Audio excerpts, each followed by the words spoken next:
Ah, saya mendengar adik-adik, saya juga aktivis masa mudanya, ya. Jadi kalau saya dulu mau berdebat, saya baca dulu itu barang sampai sejelas-jelasnya baru saya berdebat. Kalau ini jujur sebagai dosen saya malu apa yang saudara sampaikan. Malulah, nggak baca, kasih komentar didengar orang di ILC, saya sampai tutup mata tadi. Menyampaikan sesuatu, oh kalau perempuan itu yang diperkosa dihukum karena negakan di situ, di sini kan nggak ada.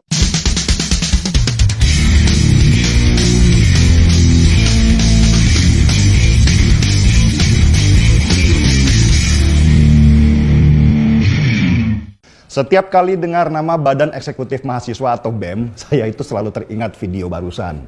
Itu video waktu Pak Yasona Lawli Menkumham kesal karena ternyata ketua BEM yang hadir sama sekali nggak baca RUU KUHP yang mereka demo mati-matian. Saat itulah para ketua BEM dari universitas-universitas negeri ternama itu bengong dan terdiam. Dan mungkin juga mereka menyadari kesalahan mereka yang terlalu emosional.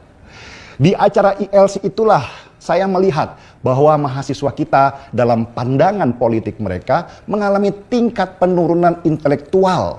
Mereka cenderung emosional, tidak paham masalah, tidak mau belajar, cengeng, dan kekanak-kanakan.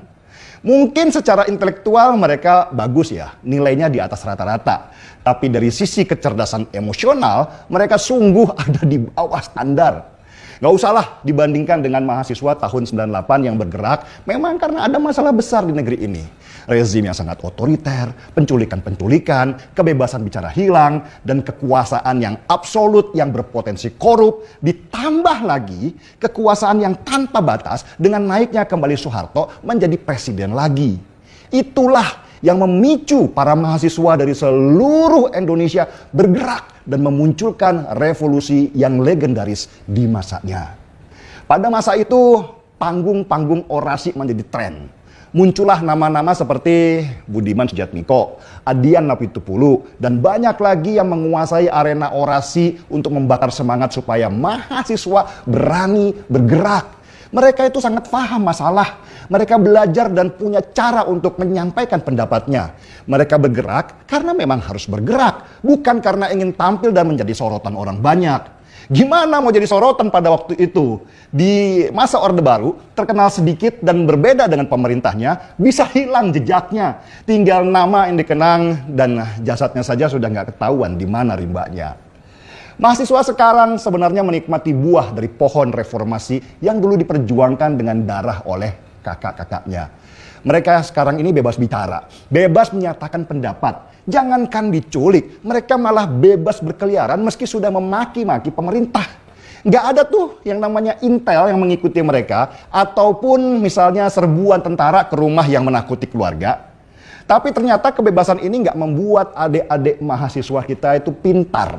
Malah mereka menjadi norak, butuh perhatian, ingin tampil karena merasa mendapat sanjungan. Dan kritik mereka itu loh sangat dangkal. Nggak memahami akar masalah atau gambar besar dari sebuah kebijakan. Dan ketika dikritik balik, langsung meradang, merasa ditekan, teriak-teriak rezim, buzzer RP yang keluar dari substansi apa yang dibicarakan. Habis itu, playing victim dengan teriak, HP kita diretas. Gak berapa lama mereka bilang, sudah berhasil kami kuasai. Pola kalian itu loh dek, mirip ormas sekelas FPI. Memalukan. Dan sedihnya lagi, mahasiswa-mahasiswa itu ada di universitas negeri ternama di negeri ini. Sekelas Universitas Indonesia yang kita harapkan kelak akan menjadi pionir dalam meneruskan arah kebijakan yang sudah dibangun oleh pemerintah sekarang. Mau jadi apa negeri kita ini kalau sekelas BEM, Universitas Indonesia membuat meme murahan dan menganggapnya itu sebagai kritik? Coba lihat gambar ini. Apakah ini yang disebut sebagai kritik? Kok jadi sekelas sama para buzzer Muslim Cyber Army yang ditangkap polisi karena sering sebarkan meme provokatif dan hoax ya? Di mana sih kritiknya? Apakah mahasiswa sekarang sudah tidak bisa lagi mendefinisikan apa itu kritik? Bahkan tidak bisa membedakan mana kritik dan mana hinaan? Jokowi nggak anti kritik dek. Pemerintah kita juga tidak anti kritik. Kritiklah sepuas-puasnya. Tentu dengan elegan dan lebih keren lagi kalau kalian punya solusinya. Semua kebijakan itu wajib dikritik kalau ada celah masalahnya. Dan dari kritik itu, pemerintah akhirnya diharapkan menemukan lubang masalah dan mencoba memperbaikinya. Gak ada yang sempurna, Dek. Karena itulah kritik itu mesti ada. Kritiklah lewat tulisan-tulisan yang berbobot sesuai kelas intelektualitas kalian. Kalau mahasiswa, apalagi sekelas Universitas Indonesia, tentu kita berharap ada tulisan yang panjang, penuh data dan berbobot, yang membuat pencerahan dan akhirnya membuat kita berpikir dan mengerti. Oh, gitu ya. Oke, saya setuju. Kalau nggak bisa nulis, bikinlah video yang bagus dan tuangkan pemikiran-pemikiran di sana. Tentu, sekali lagi, sesuai kapasitas intelektualitasnya. Nggak ada caci maki, apalagi mengejek-ejek. Fokus pada substansi masalah dan berikan solusinya.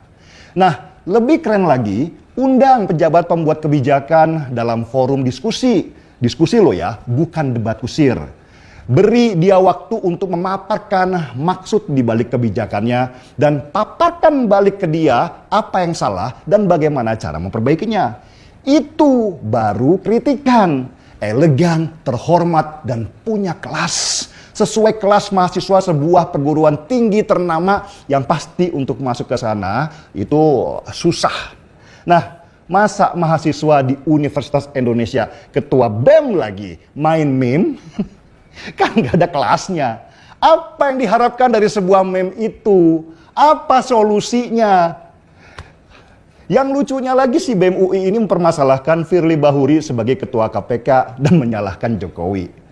Apa mahasiswa sekarang nggak bisa bedakan mana eksekutif dan mana legislatif? Yang milik ketua KPK baru itu ya legislatif, anggota DPR dengan cara voting, bukan Jokowi.